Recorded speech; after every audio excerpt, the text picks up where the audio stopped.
Vítajte v Chyške u Kryšky. Majiteľom tejto nehnuteľnosti, tohto krásneho zrubového domčeka, je Košický samosprávny kraj, ale správcom je Gemerské osvetové stredisko v Rožňave. Tento dom bol postavený, táto chyška bola postavená teda v roku 1851.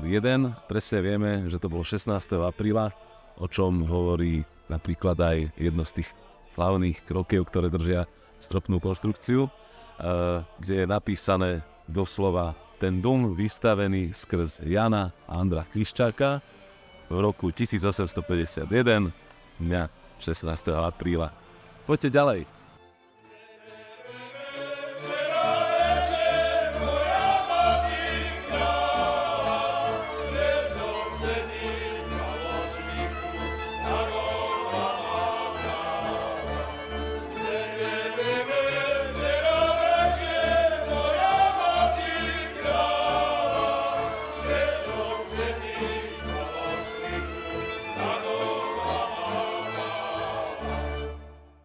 Budete ho opakovať po mne. Či to zvoní zvonia, či orgóny hrajú.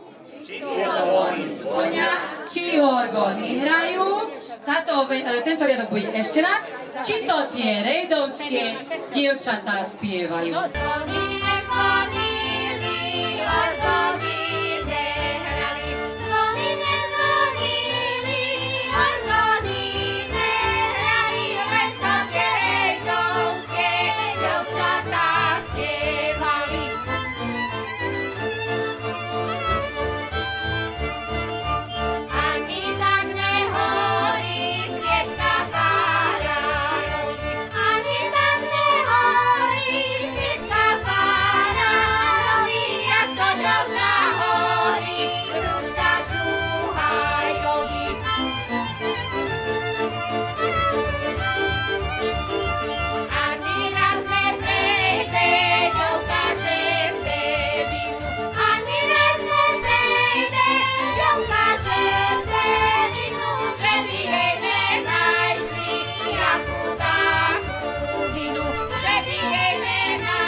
Mi pod nechtom bude hniť, musím si ja po prsta odfakliť.